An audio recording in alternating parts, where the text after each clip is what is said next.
सरस्वती भूख से परेशान हो गई थी। सुबह से मालती ने उसको खाने के लिए कुछ भी नहीं दिया क्योंकि सुबह नाश्ते में उसने आलू के पराठे बनाए थे और अब वह भी खत्म हो गए थे। इसलिए सरस्वती दोपहर के खाने की राह देख रही थी। पर मालती ने सुबह पेट भर के नाश्ता किया था, इसलिए वो दोपहर का खाना नहीं बनाने वाली थी। अत्यंत भूख से परेशान हो रही सरस्वती मालती के पास गई और बोली, बहू मुझे बहुत जोरों से भूख लगी है, खाने के लिए कुछ भी दे दे। सरस्वती का कहना सुनकर मालती मुंह टेढ़ा करके बोली, दिन भर सिर्फ आपको भूख ही लगती है, दूसरा तो कुछ भी काम नहीं रहता आपको। उस टेबल पर चने रखे हैं, वही खाकर पानी पी के सो जाओ। आज दोपहर को मैं मेरी फ्रेंड के साथ बाहर जाने वाली हूँ, इसलिए खाना तो रात को ही बनाऊंगी। ये सुन के सरस्वती का मन उदास हो गया। फिर सरस्वती धीरे से बोली, तू कहे तो मैं खुद के लिए कुछ बना लूं। मालती गुस्से से बोली, एक व्यक्ति के लिए खाना बनाओगी क्या आप?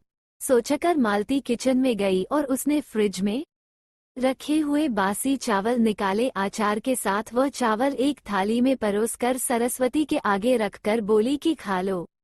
ऐसा कहकर पस लेकर मालती घर के बाहर चली गई। चावल फ्रिज में रखे थे तभी भी वह खराब हो गए थे, उनसे गंदी बदबू आ रही थी। सरस्वती ने गुस्से से वह चावल डस्टबिन में डाल दिए।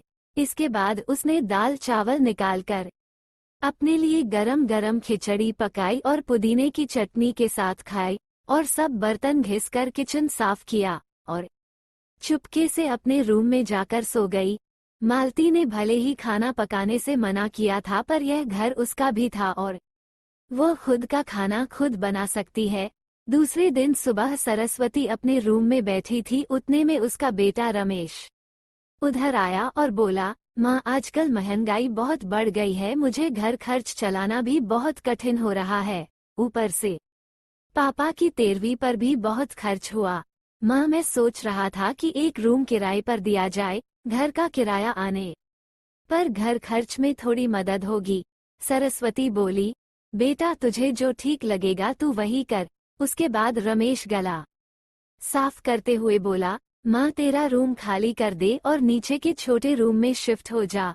उस छोटे रूम में टॉयलेट और बाथरूम नहीं है तो उसे कोई किराए पर नहीं लेगा। सरस्वती चौंक गई और बोली, पर वह रूम छोटा है और वो तो स्टोर रूम है, मैं उधर रहूंगी तो टॉयलेट बाथरूम कैसे जाऊंगी? रमेश बोला, माँ तू आंगन के टॉयलेट में जाया कर, तू तो घर ही रहती है ना। जिसको हम रूम किराए पर देने वाले हैं उसको तो सारी सुख सुविधा तो चाहिए ना। वैसे भी यह रूम भी बहुत बड़ा है, पापा के जाने के बाद तुझे इतने बड़े रूम की क्या जरूरत है? सरस्वती कुछ क्षण शांत रही और सोचने के बाद बोली, टेरेस पर जो रूम है वह भी हम किराए पर दे सकते हैं, उस रूम में सब सुख सुविधा है। उस पर रमेश बोला, नहीं माँ वो रूम हम किराए पर नहीं दे सकते, वह अपने मेहमानों के लिए रखा है। तुझे तो अच्छे से पता है कि मालती के मायके वालों का आना जाना चालू रहता है, इसलिए एक्स्ट्रा रूम मेहमानों के लिए रखना पड़ेगा। सरस्वती सब समझ गई थी कि बेटे ने तो उसका ही रूम किराए पर देने का निर्णय लिया है, क्योंकि वो बुढ़ापे में बेटे और बहू पर आश्रित थी। इसलिए रमेश ने जो कहा उस पर सरस्वती ने ज्यादा विरोध नहीं किया। उसने अपना थोड़ा सामान लिया और छोटे रूम में शिफ्ट हो गई। उधर पुराने छोटे रूम में उसका जी घुट रहा था, तब भी वहां उस रूम में दिन काट रही थी। नया किराएदार आया था, सब पहले जैसा चल रहा था। घर में आए हुए किराएदार का नाम अशोक था, एक एनजीओ में काम करता था। वो हर रोज मालती और रमेश सरस्वती के साथ कैसा सलूक करते थे वह देखता था। वो देखकर उसको बहुत बुरा लगता था। धीरे धीरे सरस्वती अशोक को अपने बेटे जैसा मानने लगी। अशोक भी आते जाते सरस्वती का हालचाल पूछा करता था और उसका ख्याल रखता था। रमेश और मालती को सरस्वती से कुछ लेना देना नहीं था। मालती बचा हुआ खाना उसके थाली में रखकर जाती और बेटा तो उसके तरफ देखता भी नहीं था। सरस्वती तो पहले ही समझ चुकी थी कि उसका बेटा अब पहले जैसा नहीं रहा, वह बदल गया है। फिर भी वो आंखें बंद करके किसी पालतू पशु जैसी उस घर में रहती थी। क्योंकि बुढ़ापे में उसको दूसरा किसी का सहारा नहीं था। रोटी के 2 टुकड़ों के लिए उसको उनके सहारे रहना पड़ रहा था। कभी कभी सरस्वती को बहुत रोना आता था। सरस्वती अशोक को अपने मन की बातें बताने लगी। उनके पति की मौत बेटे की लापरवाही से हुई थी, पर वो ज्यादा नहीं बोल पा रही थी। जब पति काम पर जाते थे तब घर में हम दोनों को बहुत मान सम्मान मिलता था। जब वो काम करने में असमर्थ हो गए तब रमेश को उन्होंने घर खर्च में मदद किया कर ऐसा कहा। ये बातें रमेश के मन को बहुत लगी। जब तक पति घर चला रहे थे रमेश अपने सब पैसे बचा लेता था, पर अब शर्म से और मजबूरी में उसको घर खर्च चलाना पड़ रहा था। धीरे धीरे माँ बाप का खर्च उसको बोझ लग रहा था, लेकिन वो स्पष्ट रूप से कुछ भी नहीं कह सकता था। इस बीच पति का स्वास्थ्य बहुत बिगड़ गया और वो चल बसे। डॉक्टर के पास जाने से पता चला कि उनको निमोनिया हुआ था। डॉक्टर थोड़ी महंगी दवाई लिखकर देते थे, तो रमेश पैसे बचने चाहिए इसलिए रमेश आधी दवाई लेकर आता था। शुरू में पति का स्वास्थ्य सुधर गया था, तब रमेश ने उनकी गोलियां औषधि बंद कर दी थी। पति भी इन चीजों पर ज्यादा ध्यान नहीं देते थे, लेकिन एक रात में उन्हें सांस लेने में बहुत परेशानी हुई। सरस्वती बहुत घबरा गई और वह भाग भाग के गई और रमेश के कमरे का दरवाजा ठोकने लगी और कहने लगी कि पापा का स्वास्थ्य बहुत बिगड़ गया है, चल हम उन्हें डॉक्टर के पास लेकर जाते हैं। उस पर रमेश बोला, माँ मुझे अब सोने दे, मुझे बहुत नींद आ रही है, हम सुबह पापा को डॉक्टर के पास लेकर जाएंगे। ऐसा कहकर उसने दरवाजा बंद कर लिया था।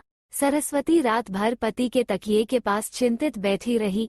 कभी छाती को तेल लगाकर मालिश कर रही थी, तो कभी बाफ स्टीम दे रही थी, पर भगवान को कुछ अलग स्वीकार था।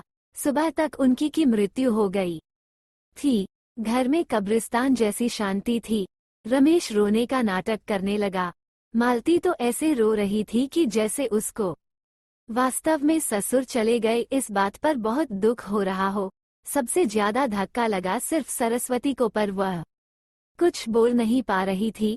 सरस्वती के आंखों से अश्रु आ रहे थे और उसके ओठ थर थर कांप रहे थे, जैसे कि वो कहना चाहती हो कि अब ऐसे रोने का नाटक क्यों कर रहे हो, मेरे पति की मौत के आप दोनों जवाबदार हो। पर वह कुछ बोल नहीं पाई।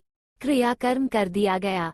सरस्वती के दिमाग में हमेशा एक बात चलती थी, रमेश ने लापरवाही नहीं की होती तो आज मेरे पति जिंदा होते।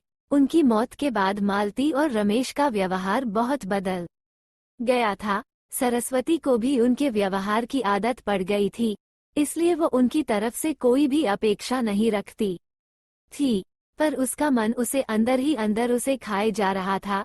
ऐसी औलाद को सबक भी नहीं सिखा सकती।